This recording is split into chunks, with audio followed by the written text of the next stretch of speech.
नमस्कार, नेपालभिउज.com को समाचार अपडेटमा यहाँहरूलाई स्वागत छ। सुरुमा आजका प्रमुख हाइलाइट्स। नेपाल कम्युनिस्ट पार्टी माओवादी केन्द्रको 8औं राष्ट्रिय महाधिवेशनमा प्रचण्डको प्रस्ताव सर्वसम्मतले पारित, चुनावपछि विशेष महाधिवेशन। पूर्व प्रधान न्यायाधीशदेखि बार अध्यक्षसम्मको सम्पत्ति छानबिन गर्न उजुरी। भारतमा एकै दिन 16,000 बढीमा कोरोना संक्रमण, 220 जनाको मृत्यु। जित निकाल्न आर्मी र एपीएफ दुवै असफल, लिगको 7औं चरण पुग्दा आर्मीको 5औं बराबरी।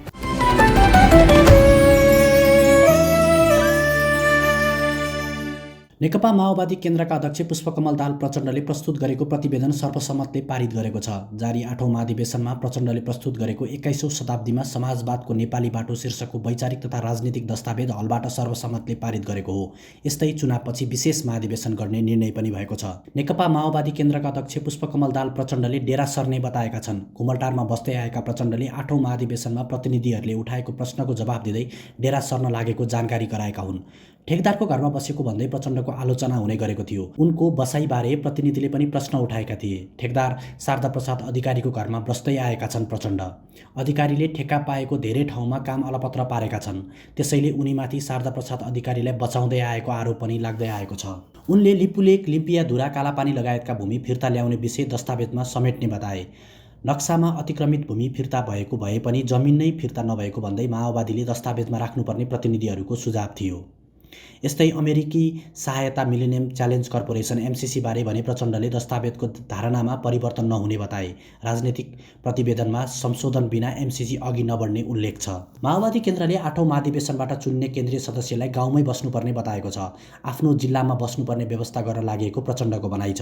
केन्द्रीय सदस्यलाई काठमाडौँमा बस्न पाउने छैनन्, आफ्नो जिल्ला गाउँमै बस्नुपर्नेछ उनले भने। त्यसैले डेरा सर्दा काठमाडौँ नै बस्ने कि चितवनमा भन्ने प्रश्नले अध्यक्ष प्रचण्डलाई पनि अल्मल्याएको छ।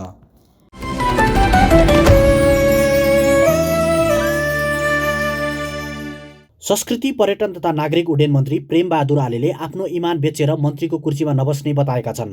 शुक्रबार नेपाल पर्यटन बोर्डको 23औं वार्षिक उत्सवमा बोल्दै मन्त्री आलेले इमान बेचेर मन्त्रीको कुर्सीमा नबस्ने बताएका हुन्। उनले हाल छानबिनका क्रममा रहेका बोर्डका सिइओ धनञ्जय रेग्मीले टोयोटाको गाडी बेचेर आफ्नो इमान किन्न खोजेको भन्दै आक्रोश व्यक्त गरे। मन्त्री आलेले सिइओ रेग्मीकै कारण बेलायतमा भएको विश्व पर्यटन मेलामा नेपालको बेइज्जत भएको भन्दै रक्सीको मातमा उन्मुख भएका मानिसलाई संस्थाको सिइओ बनाउँदा संस्था चल्न नसक्ने बताए। सिइओ रेग्मीलाई साँडेको संज्ञा दिँदै आफ्नो इमान किन्ने कुरा सपनामा पनि नसोच्न चेतावनी दिए। सिइओ रेग्मीकै कारण आफ्नो बेइज्जत भएको पनि आलेको भनाइ छ। यस्तै उनले बोर्डका उच्च अधिकारीबाटै आफूलाई प्रलोभन दिएको पनि त्यसमा आफू नपर्ने बताए। मन्त्री आलेले आफ्नो मन्त्रालय अन्तर्गत सङ्घ संस्थाहरूमा विकृतिको चाङ भएकाले सम्हाल्नै गाह्रो भइरहेको बताएका थिए। होइन, हजुर यो पहिलाकै चलन हो। पहिला त काले काले मिलेर खाउँ भाले भन्थे, अब आयो आले, इमिडिएटली क्यान्सल भने क्यान्सल भयो। अनि त्यसपछि गएर इन्ट्रेस्ट म्याच नभएपछि यो आलेसित म काम गर्न सक्दैन भन्छु नि। हेर्नुहोस्, इमान्दारी त गर न, अलिकता नैतिकता देखाउ न। यति अप्ठ्यारो छ, यति अप्ठ्यारो छ, रात दिन म चिन्तित भएर सोचिरहेको छु के भयो होला यो।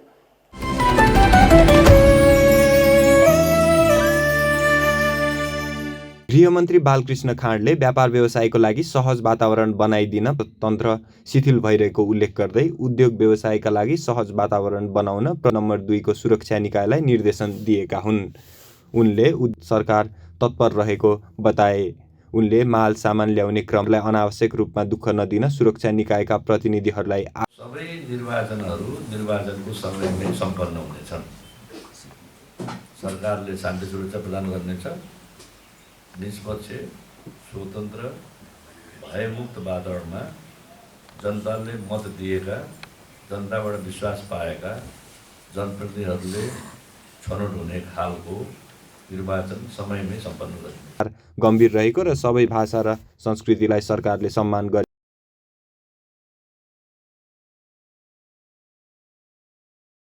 नेपाल सरकारले नै प्रस्तावित गरेको र यो परियोजना कुनै सैन्य गठबन्धन हुँदै होइन।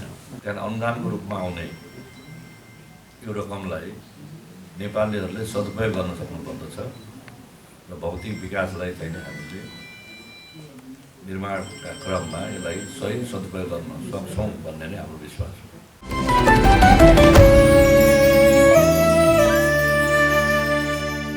सर्वोच्च अदालतका पूर्व प्रधान न्यायाधीशहरू, पूर्व न्यायाधीशहरू र नेपाल बार एसोसिएसनका पूर्व अध्यक्षहरू लगायतको सम्पत्ति छानबिन माग गर्दै सम्पत्ति शुद्धिकरण अनुसन्धान विभागमा उजुरी परेको छ।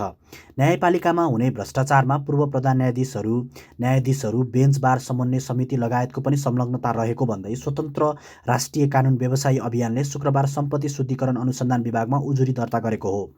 अभियानका अध्यक्ष अधिवक्ता स्वागत नेपालको नेतृत्वमा गएको टोलीले विभागका उपमहानिर्देशक कमल ढकाललाई उजुरी पत्र बुझाएको हो। अभियानका अध्यक्ष नेपालले सर्वोच्च अदालतका न्यायाधीश हरिकृष्ण कार्कीको नेतृत्वमा समितिले पनि बेन्च बार समन्वय समितिमा रहने न्यायाधीशहरू लगायत पूर्व प्रधान न्यायाधीशहरू, बारका पूर्व नेतृत्व तथा वर्तमान नेतृत्व भ्रष्टाचारमा संलग्न रहेको पुष्टि गरेको टिप्पणी गरे। अभियानका पूर्व प्रधान न्यायाधीश, पूर्व न्यायाधीशहरूको निधन भइसकेको अवस्था देखिएमा उनीहरूको परिवार सदस्य उप पनि छानबिन गर्नुपर्ने माग गरिएको छ। नेपाल बार एसोसिएसनको पनि वर्तमान नेतृत्व सबै पूर्व अध्यक्षहरू सबै 46 साल पछिका र न्यायाधीशहरूको पनि यदि मृत्यु भइसकेको रहेछ भने पनि निजका जीवित रहेका श्रीमती, यदि महिला प्रधान न्यायाधीश वा न्यायाधीश रहेछन् भने तिनका जीवित रहेका श्रीमान र तिनका छोरा, ज्वाइँ, छोरी, भतिजीहरू लगायतको समेत सम्पत्ति छानबिन गर्नका लागि यो चाहिँ उजुरी पत्र प्रस्तुत गरेका छौँ।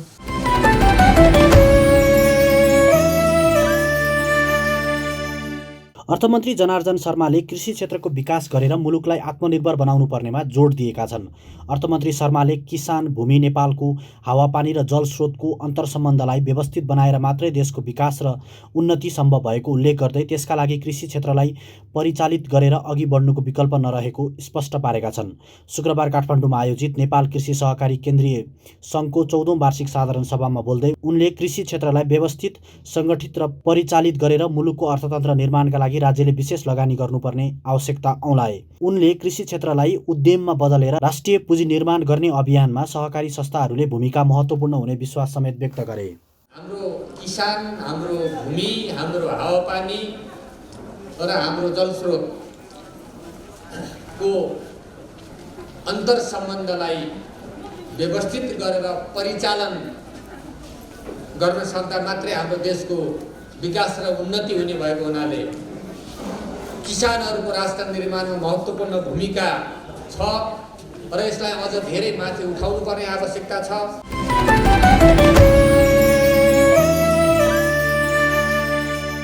नेपाल विद्युत प्राधिकरणका कार्यकारी निर्देशक कुलमान घिसिङले आजबाट झ्यापझ्याप बिजुली नजाने बताएका छन्। शुक्रबार प्राधिकरणमा आयोजित पत्रकार सम्मेलनमा घिसिङले विद्युतको खपत बढेकाले ट्रान्सफर्मर परिवर्तन गर्दा बिजुली गइरहने समस्या भएको प्रस्ट्याए। विद्युतको जति माग आए पनि प्राधिकरण वितरण गर्ने स्थितिमा रहेको दावी गर्दै उनले भने विगत 3-4 दिनदेखि विद्युत आपूर्तिमा केही समस्याहरू देखियो भन्ने जनगुनासोहरू आयो। यो स्थितिमा देशभरि सबैतिर गएको समस्या होइन, काठमाडौँमा मात्रै हो। सप्लाई नपुगेका हुनाले हामीले आपूर्ति गर्न सकिरहेका छैनौँ।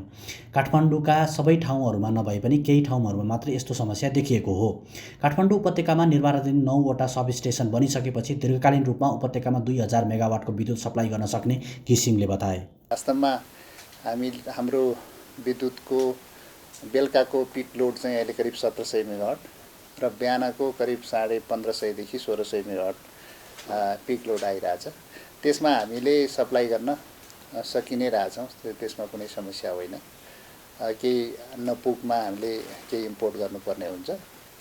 हाम्रो अप्पर तामाकोसी आइसकेपछि पिकिङको लागि पनि बेलुकाको पिक र बिहानको पिकलाई पनि हामीलाई धेरै सहज भएको छ।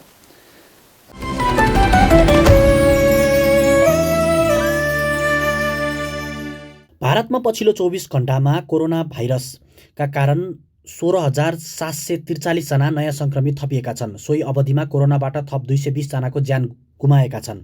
समाचारमा बताइए अनुसार पछिल्लो 24 घण्टामा 7,585 जना डिस्चार्ज भएका छन्।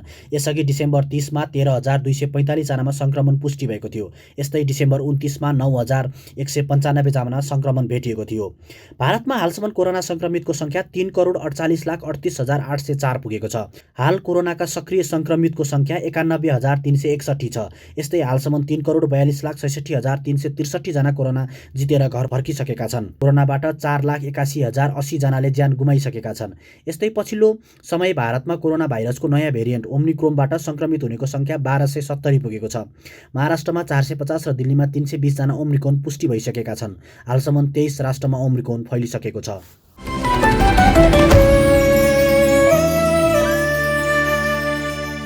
शहीद स्मारक ए डिभिजन लिग अन्तर्गत आज सम्पन्न पहिलो खेलमा विभागीय टोली आर्मी र एपीएफ बराबरीमा रोकिएका छन्। त्रिपुरेश्वर स्थित दशरथ रङ्गशालामा सम्पन्न खेलमा आर्मी र एपीएफ 1-1 को बराबरीमा रोकिएका हुन्। एपीएफले आक्रमणको प्रयास गरे पनि आर्मीको रक्षा पङ्क्तिले राम्रो प्रदर्शन गर्दै सफल हुन दिएन। खेलको 57औं मिनेटमा एपीएफका नवीन लामाले गरेको कडा प्रहार आर्मीका गोलकिपर विकेश कुतुले जोगाएका थिए। त्यस्तै 63औं मिनेटमा आर्मीले अग्रता बनायो, जसका लागि जर्ज प्रिन्स कार्कीले प्रहार एपीएफका डिफेन्डर राजन गुरुङलाई लाग्दै गोलमा परिणत भएको थियो। लगत्तै एपीएफले खेलमा फर्किएको थियो। 67औं मिनेटमा बीके तामाङले गोल फर्काए। नवीन लामाको प्रहार आर्मीका गोलकिपर कुतुले राम्ररी होल्ड गर्न नसक्दा पाएको अवसरमा तामाङले गोल गरेका थिए।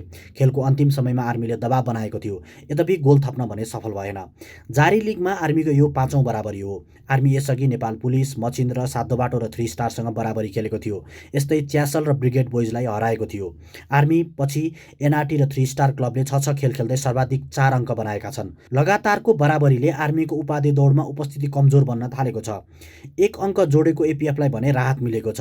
रेलिगेसन जोनबाट माथि उक्लिन यसअघिका चरणमा सङ्घर्ष गरेको एपीएफ आजको बराबरीसँगै अङ्क तालिकाको 6 अङ्क जोड्न सफल भएको छ।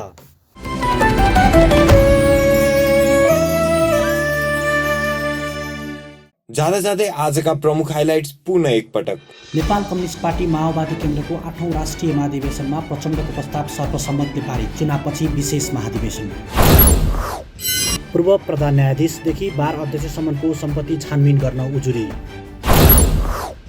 भारतमा एकै दिन 16,000 बढीमा कोरोना संक्रमण, 220 जनाको मृत्यु।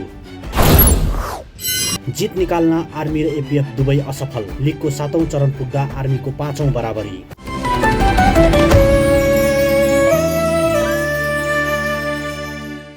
खुसीको कनेक्सन गरी फुटबल हेर्ने होला, डिसोको जडानमा स्पेन जाने हो। यो पर्वमा डिसोम जडान गरी लकी ड्र मार्फत 4 जना भाग्यशाली विजेता स्पेन जानुहोस्। साथमा लालिगाको रु 2000 पर्ने सिजन टिकट पनि सित्तैमा पाउनुहोस्। यो योजना डिसोम फाइबर नेट, सिम टिभी र प्रभु टिभीको जडानमा पनि लागू हुनेछ। ह्याप्पी पर्वको ह्याप्पी कनेक्सन। डिश होम, खुसीको कनेक्सन। समाचार अपडेटका लागि नेपालभ्युज.com लगइन गर्दै गर्नुहोला। धन्यवाद।